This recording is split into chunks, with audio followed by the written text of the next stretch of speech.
Next on TCU News Now. Thought there was going to be more parking spaces? Find out why we still have to circle around lots to find a space. And there's hope the men's basketball team will do better this season. Also, we'll tell you about a major where no more students are allowed to join this semester. We have your news now.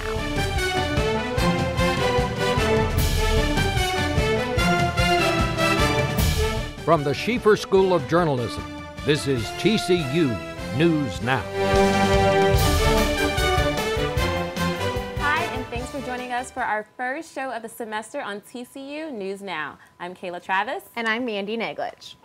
Dining Services is looking into how a razor blade got into a student's food. Taylor Showalter found a 3-inch razor in his potatoes at lunch on Monday.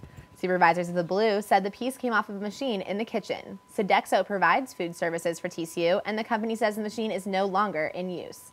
They are working hard to make sure this never happens again. About a month ago, demolition began on a new parking lot on campus. Jordan Daigle is in the studio to give us an update on its progress. A new lot with hundreds of parking spaces was expected to be ready early in the spring semester. Instead, students face a familiar struggle finding a place to park. While many commuter students were happy just to find about 20 more parking spots in the lot near Bright's new Harrison building, some still want more parking options. I definitely think with us, with more people applying to TCU and, the student body growing, that we definitely need more parking. It's crowded. You got to get here pretty early. I have a 9 o'clock class, so I usually get here a little early so that there's still some spots available. It's gotten a little better, it seems like, from at least last semester. It was pretty crazy with all the construction here. At the start of the spring semester, many students were expecting to have a new parking lot located northeast of Smith Hall. However, TCU Associate Director of Major Projects Harold Lehman says the city's tree replacement rule has slowed down construction. We anticipated in the fall that we would probably get the lots opened up sometime during the spring semester, and that's really on track. The city has slowed us down in some respects, and that we're working with them on the forestry department. The city's rule says if a tree is taken down during construction, it must be replaced by trees of equal size once matured. We have a lot of old trees that really are not very good trees that we can take down, but they just haven't given us permission to do that yet. And then we replace them with trees that are better and better for parking lots. Lehman says the tree issue has delayed the project a few weeks since workers have to be careful removing the old homes. Construction of the lot should begin by the middle of February. Students are ready for more parking spaces. Imagine instead of parking in weird places all over the campus and trying to walk everywhere, having to wait for a shuttle or something like that. I'm sure it gives you something at least. It's not as close as these, obviously, but it's something a little closer than parking down by the stadium and walking all the way back up here to these. Early plans for the lot had scheduled a January completion. However, Lehman says this was probably wishful thinking, and with cooperation from the city underway, he is hoping to have it completed by the middle of the semester. The parking lot will open up around 400 spaces for commuters. Students can also expect 600 more spaces once stadium construction is completed in August. Jordan Daigle, TCU News Now. Back to you, Kayla. The TCU mobile app is now available for Android users. The app allows students and staff access to services like maps, calendars, and TCU 360 from their phone. To get the app for your Android phone, go to the Android Marketplace. The application name has also been updated in the iTunes Store. After signing Google's petition, 4.5 million people are asking for a free internet. The Stop Online Piracy Act and its partner bill are now being debated in Congress. Alex Collins explains why some TCU students are against those bills. Junior Varun Pramanik uses his Twitter and Facebook pages to show his opposition to the SOPA and PIPA acts. It's a way, he says, students are voicing their opinions about the legislation.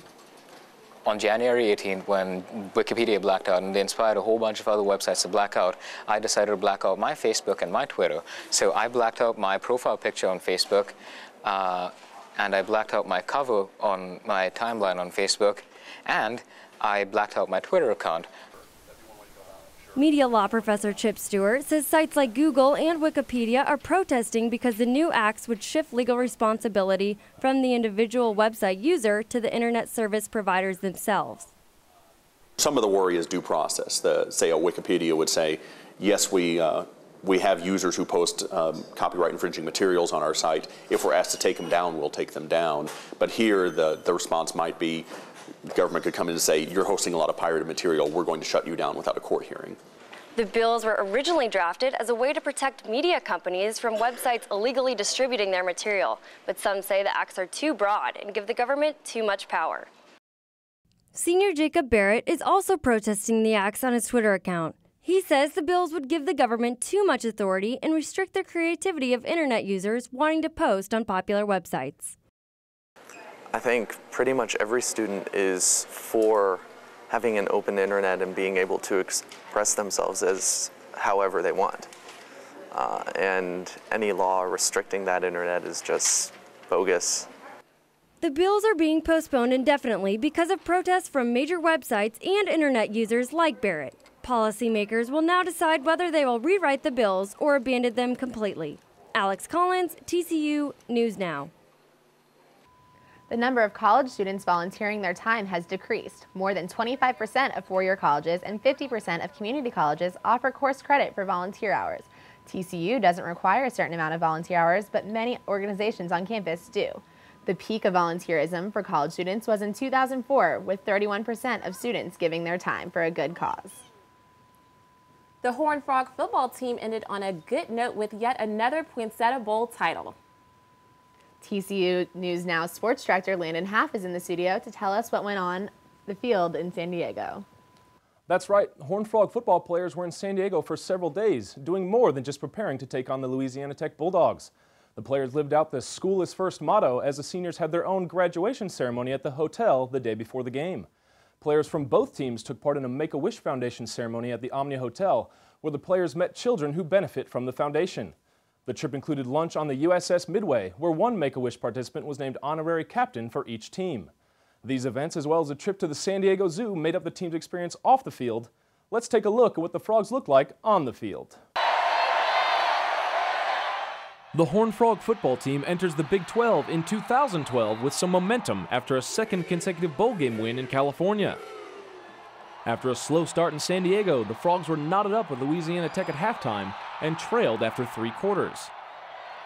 But a key interception by Greg McCoy and the longest drive of the season, a 72-yard strike by the offense, propelled TCU to a 31-24 victory. Its 11-2 record put TCU at number 14 in the final Associated Press poll. The win means TCU will ride an 8-game winning streak into its new conference. TCU graduates 19 seniors from the 2011 squad, but brings back starters at every offensive skill position. Quarterback Casey Pahal is among them. Pahal set several school passing records in 2011 and has even greater expectations for next season.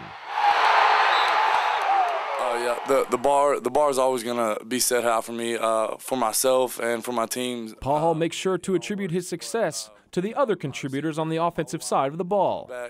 Without any of them, I wouldn't have been able to do what I did because it was a great group to play with this year. With the departure of Baylor's Heisman Trophy winner Robert Griffin III and Oklahoma State's Brandon Whedon, Pahal stacks up as one of the elite signal callers in the Big 12 Conference. Pahal's top counterparts in the Big 12 will be Oklahoma's 2-year starter in Landry Jones and Kansas State's Colin Klein, who emerged as a dual-threat quarterback in 2011. Jones comes off of a season in which he compiled almost 4,500 passing yards, 29 touchdowns, and a victory over Iowa in the Insight Bowl. Klein gained over 3,000 total yards and 40 total touchdowns, leading the Wildcats to a Cotton Bowl appearance.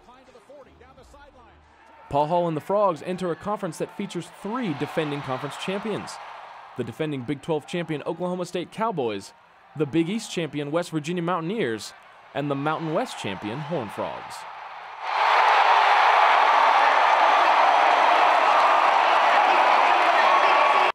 And joining me now is Madison Pelletier. The renovation of Amon Carter Stadium continues as the Frogs' updated home field grows even closer to taking its final shape.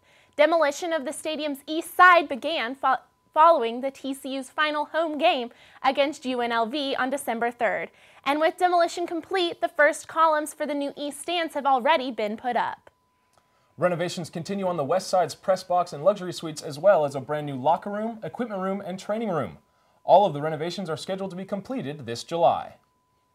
The men's basketball team came back from a 15-point deficit to beat Boise State 54-52 in the Frogs' first conference home game of the season. The Frogs hope this sparks a winning drive for the rest of the season.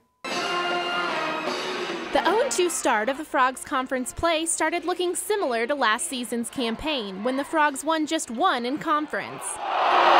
3 games into conference play, so there's 11 games to go, and so we have to keep building on it.